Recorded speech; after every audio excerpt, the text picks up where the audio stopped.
This is Akashvani. Now we bring you a special program on Israel-Iran conflict and evolving situation in West Asia. The participants are Skand Ranjan Tayal, former ambassador, Atul Aneja, strategic analyst, and Shubhra Ranjan, international affairs expert. Moderator is Vishal Dahiya, journalist. Hello and welcome to this special program. Today we're going to talk about Israel-Iran conflict.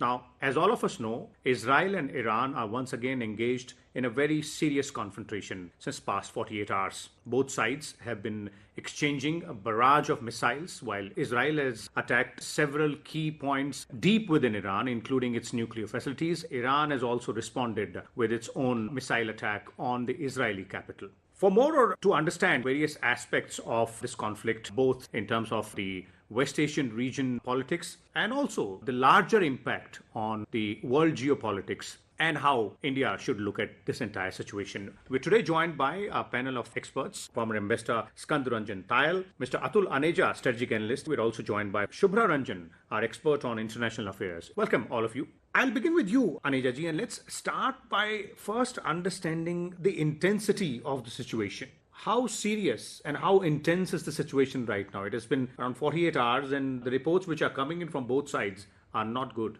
Vijay, extremely sensitive, and we are on an escalatory path right now, because what has happened is that the Iranians have been attacked by Israel first, and the attack has been on Iranian nuclear facilities, and not only Iranian nuclear facilities, but also the leadership of the military, which is represented by the army, and the IRGC, which is the Islamic Revolutionary Guard Corps, which is the elite force of the Iranian Republic.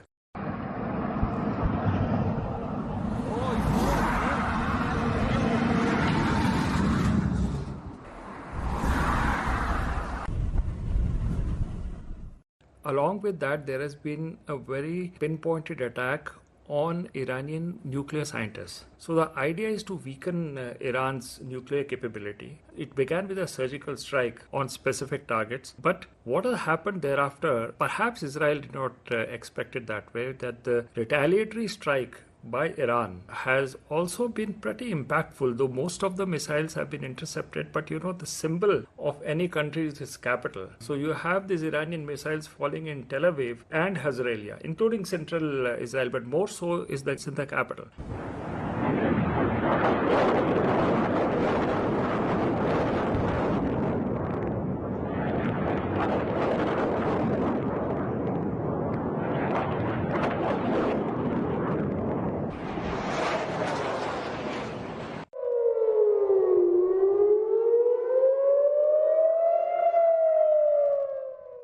I think that's very, very serious, which leads to further escalation. Because will Israel now start its second round of attacks on Iran? And if so, will Iran strike back again if it has the capacity? We don't know as of now.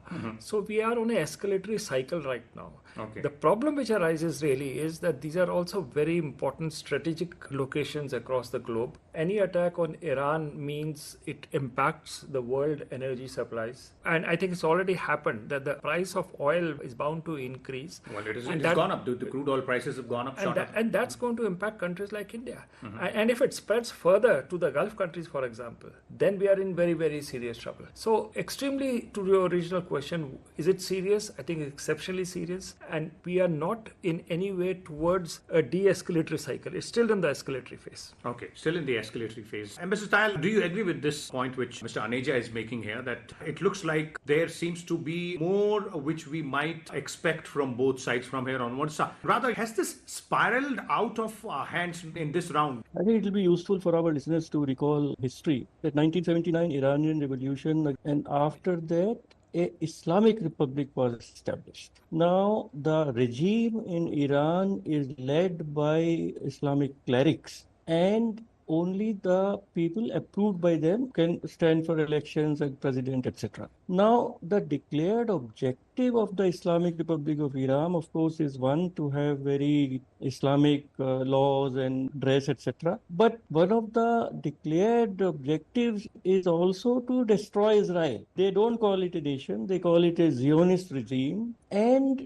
they have been perhaps pursuing a quest to acquire nuclear weapon capacity. Iran has been a member of the Non-Proliferation Treaty, but they have been playing a cat and mouse game with the International Atomic Energy Agency. And we all know JCPOA and all kinds of efforts were made by the Western countries to delay the enrichment process in Iran, etc. Now, Israel intelligence says, and even Western intelligence says, that Iran is just about a year away from acquiring enough enriched uranium to make nuclear weapons. And this is an existential threat for Israel. One must understand that Israel is far away from Iran. Israel has no animosity against Iran. And around Israel, Iran propped up with Lebanon and Hezbollah, Syria, Assad regime, Hamas, and they weakened Palestinian leader Yasser Arafat. This was all done by Iran. So our listeners must understand that for Israel, it is an existential question, and all this attack is to destroy the nuclear weapon-making capacity of Iran. And this operation is continuing. Prime Minister Netanyahu has clearly said that till that objective is achieved, this operation will continue. So of course, it can escalate, but Iran is a very weak power. Technologically, they are nowhere near Israel. And now American ships are there, and they are not attacking Iran, but defending Israel. When the ballistic missiles start from Iran to attack Israel, American anti-missile forces are intercepting. And just few hours back, Iran has issued ultimatum or kind of a warning to US, UK and France not to defend Israel. But I don't think Iran is foolish enough to attack any US asset. Otherwise, it will be catastrophic for them. Meanwhile, let's listen into Israeli Prime Minister Benjamin Netanyahu when he announced the launch of Operation Rising Lion. He said the operation will last as many days as required and explained that the operation is aimed at safeguarding Israel's very existence. Moments ago, Israel launched Operation Rising Lion, a targeted military operation to roll back the Iranian threat to Israel's very survival. This operation will continue for as many days as it takes to remove this threat. For decades, the tyrants of Tehran have brazenly, openly called for Israel's destruction. They've backed up their genocidal rhetoric with a program to develop nuclear weapons. In recent years, Iran has produced enough highly enriched uranium for 9 atom bombs. 9. In recent months, Iran has taken steps that it has never taken before, steps to weaponize this enriched uranium. And if not stopped, Iran could produce a nuclear weapon in a very short time. It could be a year, it could be within a few months, less than a year. This is a clear and present danger to Israel's very survival. We struck at the heart of Iran's nuclear enrichment program. We struck at the heart of Iran's nuclear weaponization program. We targeted Iran's main enrichment facility in Natanz. We targeted Iran's leading nuclear scientists working on the Iranian bomb. We also struck at the heart of Iran's ballistic missile program. आपने कुछ इतिहास का जिक्र किया है mister Tayal. मैं शुभ्रा जी को यहाँ लाना चाहूंगा। शुभ्रा जी, अगर इतिहास में थोड़ा सा और झांक कर देखें तो जिस तरह से 1979 के बाद से जो इस्लामिक रेवोल्यूशन हुआ और ईरान में जो सत्ता परिवर्तन हुआ, उसके बाद से जो रिश्तों में खराबी आई इजराइल और ईरान के बीच, तब से लेके अब तक के सफर में देखें तो पिछला हाल फिलहाल का जो कुछ 2 ही साल मान लिए जाए, उस दौरान कई बड़ी घटनाएं हुई हैं पश्चिम एशिया में, खासतौर पर जिसे ईरान का एक्सिस कहा जाता था इजराइल के चारों तरफ। जिन ऑर्गेनाइजेशंस की बात अभी मिस्टर तायल कर रहे थे, उनको लगभग लाचार कर दिया है इजराइल ने पिछले कुछ समय में। उस एंगल से देखें तो क्या इसे एक प्लान्ड स्ट्रेटेजिकल अटैक माना जा सकता है इजराइल की तरफ से कि अब हमारे पास मौका है ईरान को सबक सिखाने का, क्योंकि ईरान के जो बाकी सहयोगी जो गुट थे इजराइल के आसपास के देशों में, उनमें अब वो ताकत नहीं रही। हाँ, डेफिनेटली इसको इसी देख सकते हैं, क्योंकि ऐसे जैसे अभी बताया जा रहा था कि Iran creates an existential threat for Israel because of the legitimacy of its own Islamic regime, and therefore Iran has been consistently trying to build the axis of resistance. And since Iran is a nuclear power, and whenever there is a nuclear states, and Israel not a declared nuclear power but of course a de facto nuclear state, तो उसमें terrorist actors का ही main role होता है। And as these axis of resistance, Hamas, Hezbollah and Houthis, they have been comparatively, Houthis उतना भी नहीं, has has been decimated. तो एक तरीके का this is the best time that Israel can take such type of steps. We also understand अगर हम compare करें India Pakistan war and Israel और ईरान जहां पर न्यूक्लियर एक्टर्स हैं और नॉन स्टेट एक्टर्स हैं, तो this is like show of power creating an environment where the like US and Israel can get Iran on the table at this point of time according to what is their terms and conditions. तो definitely this is the time जब Iran in a way comparatively काफी week है, पर ये एक game है और जैसे मुझे नहीं लगता कि बहुत ज्यादा इसका एस्केलेशन उस लेवल तक होगा, क्योंकि इंडिया पाकिस्तान का भी सिनेरियो लगभग बहुत ही रिस्की सिनेरियो था और बार बार ऐसे प्रूफ होता है कि जो न्यूक्लियर वाला जो एंगल जब आता है तो states behave in a more sensible manner. जी बिल्कुल. वॉर गेम्स है which is going on since long time, but yes, obviously escalation, things go out of control also, but I don't think it will go so much out of control. Iran's supreme leader Ayatollah Khomeini addressed his countrymen and said that Israel committed a big mistake. Bismillah ar-Rahman ar-Rahim. अर्ज़ सलाम दरम. मैं अपने देश के प्रिय और आदरणीय जनों को वंदन करता हूँ.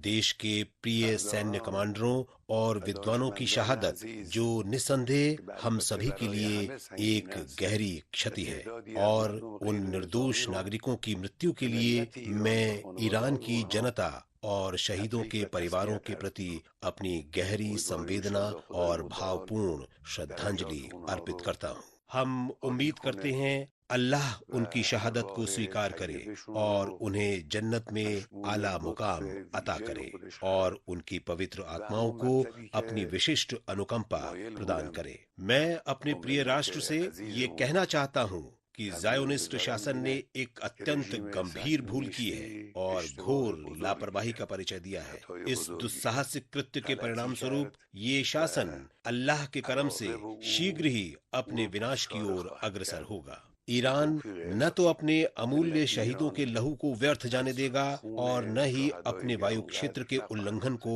नजरअंदाज करेगा. हमारी सशस्त्र सेनाएं हर परिस्थिति के लिए पूरी तरह तैयार हैं और देश के सभी अधिकारी तथा जनता पूरी तरह से सेना के साथ खड़ी है.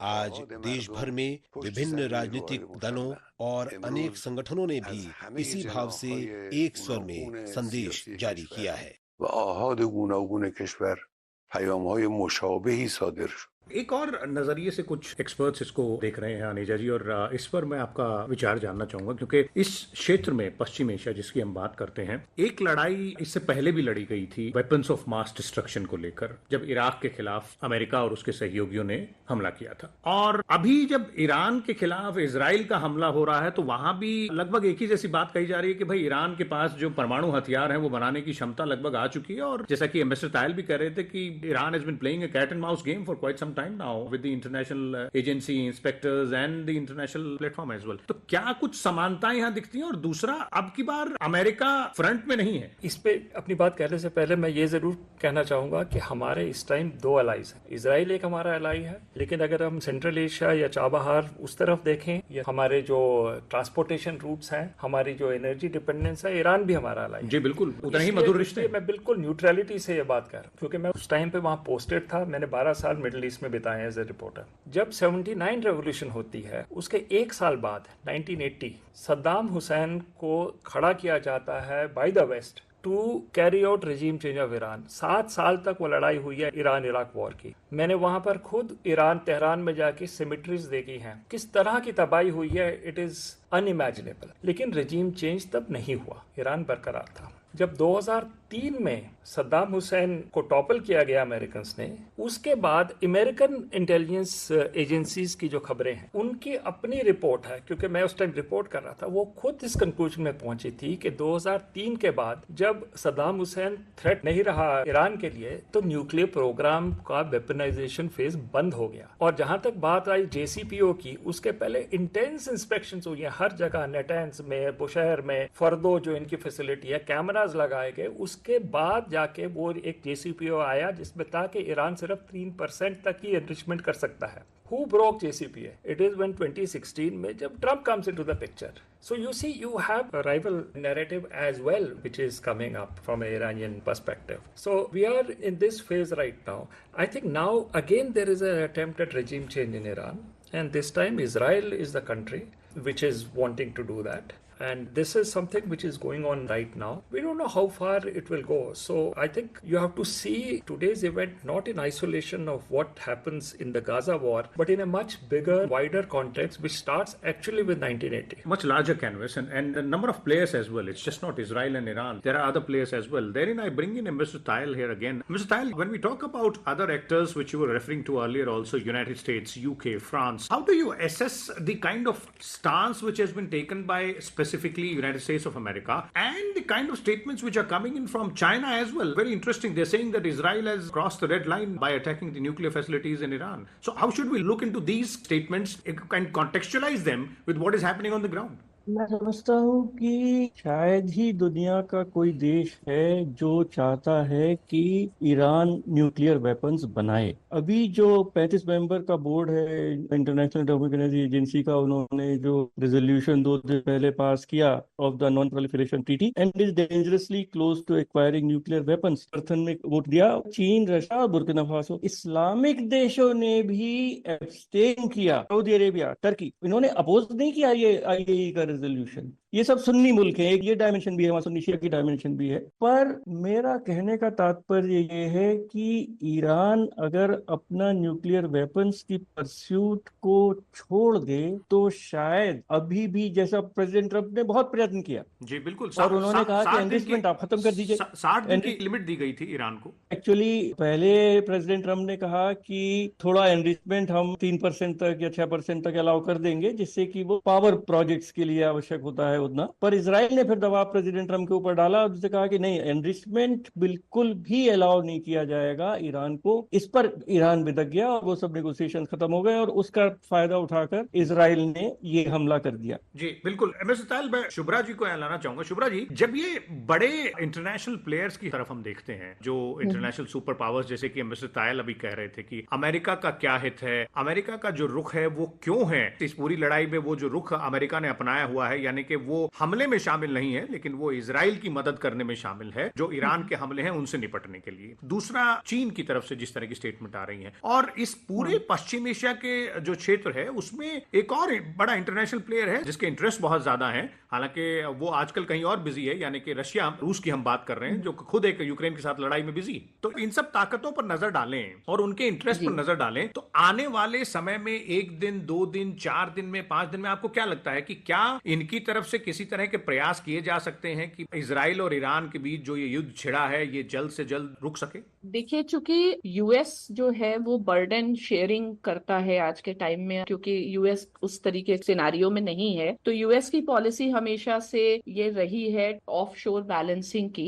तो वो उसी को कंटिन्यू कर रहे हैं. और ये जो पर्टिकुलर वॉर है, इसका रिलेशन जो है वो यूक्रेन रशियन वॉर से भी हम जोड़ करके देख सकते हैं. ये पूरा जो थिएटर है फ्रॉम वेस्ट एशिया टिल जो आपका यूक्रेन रशिया वाला थिएटर है, और इधर जो एशिया पैसिफिक में ताइवान वाला थिएटर है, तो यूएस जो है वो फोकस कर रहा है कि शिफ्टिंग होती रहे और ये जो एक स्ट्रेटेजिक डायनेमिक्स चलता रहे. और मुझे ऐसा लगता है कि अभी एकदम अगर हम कहें कि अगले 7 डेज में या 10 डेज में कोई बहुत बड़ा चेंज आएगा, ऐसा लग नहीं रहा है. लेकिन डेफिनेटली इस समय बाकी जो ताकतें हैं वो इस स्थिति में भी नहीं है. जैसे रशिया को यूक्रेन ने इंगेज करके रखा हुआ है, चाइना भी हमेशा कंपैरेटिवली ज्यादा वोकल रोल प्ले करता है, बिकॉज चाइना के भी इतने डाइवर्स इंटरेस्ट है. तो फिलहाल कोई एक ऐसा देश अगर आता है तो शायद यूरोपियन यूनियन तो अभी वर्तमान में हम नहीं देख सकते, और शायद फिर से मुझे ऐसे लगता है कि ये थोड़ी दिन के लिए तो ये चलेगा. And as things evolve in other theatres also, like Ukraine वाले वॉर में भी चीजें कैसे इवॉल्व होंगी, तो शायद उसको देखते हुए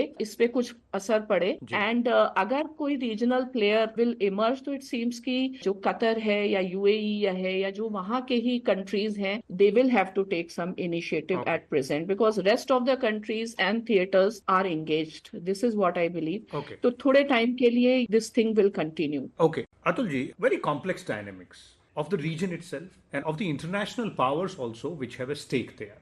As both Ambassador Tayal and Shubhraji is referring to, you were also earlier pointing out, you've been stationed there, you saw it all happening. Shia versus Sunnis, then most of these countries which are dependent upon their oil production for their economies to grow, they have their own specific interests. Some of them are, let's not forget the Abraham Accords as well. Some of the Arab nations already have an agreement with Israel there. Then look at the international powers, United States of America, China, Russia as well. They have their own interests in the region. How do you assess this entire situation? Is there a way out, because you can't have two nations going at each other for a very long period, although it is already happening in one part of the world, Russia and Ukraine. Let's start focusing country by country. Let's look at the US. What is US main agenda? Make America great again. It needs trillions of dollars of investments from abroad. Who are the countries which are providing that? Among many, one would of course be China, but there's a China-US problem. So we rule out, we don't bring China into the equation, in the China-US equation. Then there are the Gulf countries. The one of countries which have the enormous financial power would be Saudi Arabia, would be Qatar, would be UAE. When it comes to this conflict, all the three countries have said, A, they will not allow US to use their airspace for any attacks on Iran. Number two, there is a possibility, given the ground pressure on each of these countries, despite most of them having signed the Abraham Accords, that they have a leverage over the United States. That was, if you continue to attack, violate our airspace, for example, or continue these attacks on Iran, then we might restrict our financial flows, which will hit your prime objective of make America great again. So there is a leverage which the Gulf countries have on the Americans, and Americans will be mindful of it in the way they will respond to Israel. I would say that America at some point would be under pressure to restrain Israel. That's one. Let's look at the other two players which you mentioned. China and Russia. Very, very important players. For them, Iran is exceptionally important,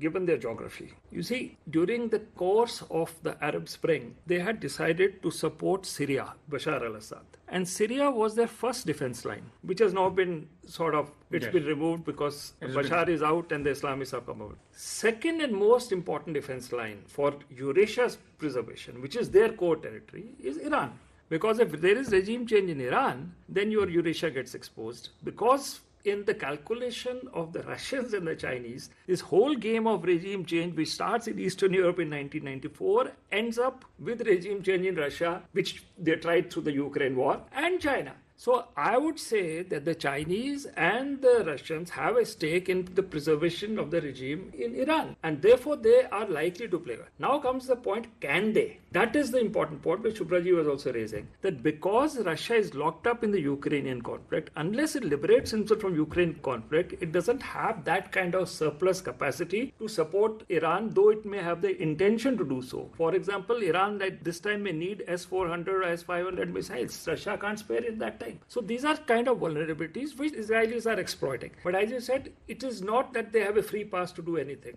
The Americans will at some point come. The Chinese usually are quite restrained. But if you see the Chinese envoy to the United Nations, he has come out and said that Israel has crossed all red lines, the point you made in the beginning of the program, by attacking Iran's nuclear facilities. So it's a complex dynamic. Israel does not have a free pass. Okay, let's look at it from Indian perspective and Indian angle as well. Ambassador Tayal, when we are talking about India's perspective on this entire situation, our stand is pretty much clear. Statement coming in from the government pretty clearly says that we are asking both sides to exercise restraint and hoping that peace will be restored soon. So how does India respond to this entire situation now? पहले तो मैं ये कहना चाहूँगा कि मैं अनेजा जी से सहमत हूँ कि चीन और रशिया ईरान में रजीम चेंज बिल्कुल नहीं चाहेंगे, क्योंकि वो अमेरिका से उसका एंटागोनिज्म बना रहे वो चाहेंगे। पर सऊदी अरेबिया, यूएई और कतर में भी पर ये रजीम चेंज से बिल्कुल नाखुश नहीं होंगे, क्योंकि इस्लामिक रिपब्लिक जो भी इनकी नीतियां हैं ये शाह और किंगडम्स के खिलाफ हैं। वो चाहती हैं कि ये किंगडम्स, सऊदी अरेबिया हो या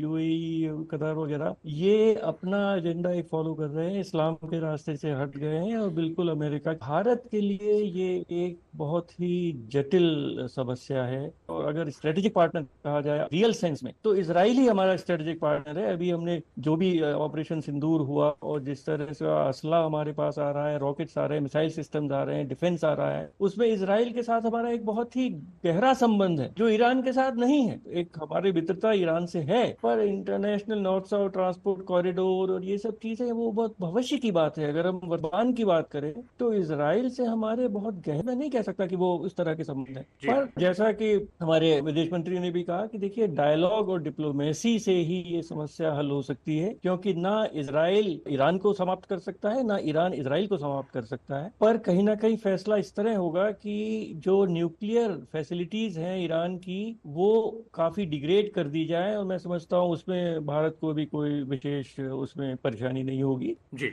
पर लड़ाई आगे ना बढ़े, एस्केलेशन ना हो, और किसी भी तरह से गल्फ एरिया से जो तेल की सप्लाई है, जो गैस की सप्लाई है विश्व के लिए, भारत के लिए, चीन के लिए, उस पर कोई दुष्प्रभाव न पड़े। मैं समझता हूँ हमारे लिए कोर ऑब्जेक्टिव हमारे देश के लिए ये है कि जो सी भी, अब देखिए थोड़ी बहुत लड़ाई तो ये चलती है जैसे यूक्रेन और रशिया की चल रही है, पर तेल के जो फ्लो है स्ट्रेट ऑफ हॉर्मुज पे कोई असर ना पड़े, और तेल जो गल्फ कंट्री से सऊदी अरेबिया और यूएई कतर से गैस आता है उस पर कोई प्रभाव न पड़े। मैं समझता हूं भारत की विदेश नीति के लिए ये एक सबसे बड़ा ऑब्जेक्टिव है। जी बिल्कुल। Shubhra ji, quick comment from you as well. Do you agree with this part that whatever India is espousing in this situation is ultimately the way out, that is dialogue and diplomacy? Both sides will have to exercise restraint. They might justify their actions from their own perspective, but for the larger good of the global economy and of course the entire oil trade as well, it is wiser step to go ahead and choose the path of peace. अगर हम international politics में देखें, because nations understand it is a wiser path, but they are never able to do that, because जो भी हमारा international politics है वो तो जियो पॉलिटिक्स के ऊपर बेस्ड है, और अगर ऐसा होता तो शायद ये वॉर स्टार्ट ही नहीं होती या ये अटेम्प्ट स्टार्ट नहीं होता। तो मुझे ऐसा लगता है कि इंडिया को बहुत मुश्किल होगी कि हम अपने इंटरेस्ट को वहां पे सिक्योर कर पाए, और हमारे लिए जो ऑप्शन है वो डाइवर्सिफिकेशन ही बेसिकली ऑप्शन है कि हम अपने एनर्जी रिसोर्सेज और इन चीजों को डाइवर्सिफाई करें। ये जो वॉर हुई है वो डायलॉग करके चीजों को रिजॉल्व करने के लिए हुई ही नहीं है, क्योंकि हमने ये भी देखा है कि पास्ट में यूरोपियन यूनियन ने एफर्ट किया, ईरान ने भी JCPO में गए, लेकिन उसके बाद फिर यूएस ने विड्रॉ किया। ये वॉर मुझे ऐसे लगता है एक अटेम्प्ट है ट्रम्प एडमिनिस्ट्रेशन का, जो वो देख रहे हैं टू रीस्टैब्लिश देयर हेजेमनी, और हमेशा यूएस को तब फायदा होता है जब इंटरनेशनल पॉलिटिक्स में बाकी जगह किसी न किसी तरीके की इंस्टेबिलिटी हो, किसी न किसी तरीके की कॉन्फ्लिक्ट हो, क्योंकि हमें ये भी देखना होगा कि ultimately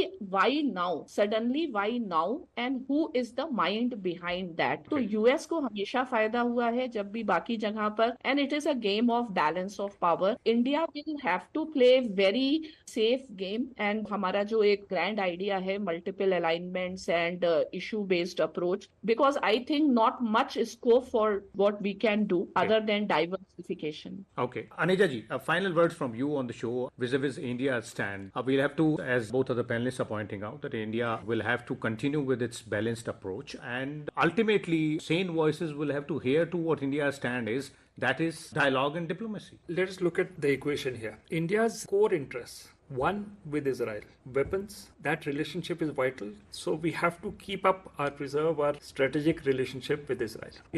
Iran means energy and oil supplies and energy security, equally important.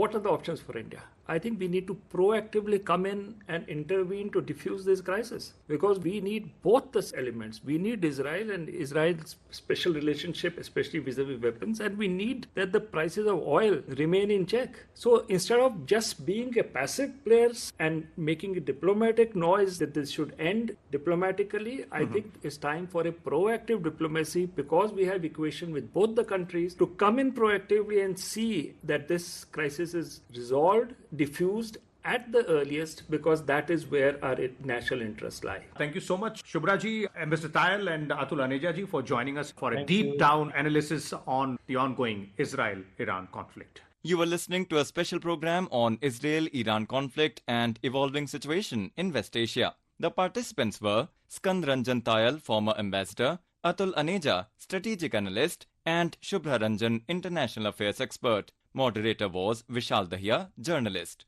This program was produced and presented by the News Services Division of Akashvani. You can listen to it on our mobile app News on AIR. This program is also available on our YouTube channel News on AIR Official. You may share your feedback about this program through email at airnsttalks@gmail.com or WhatsApp on 92890 94044.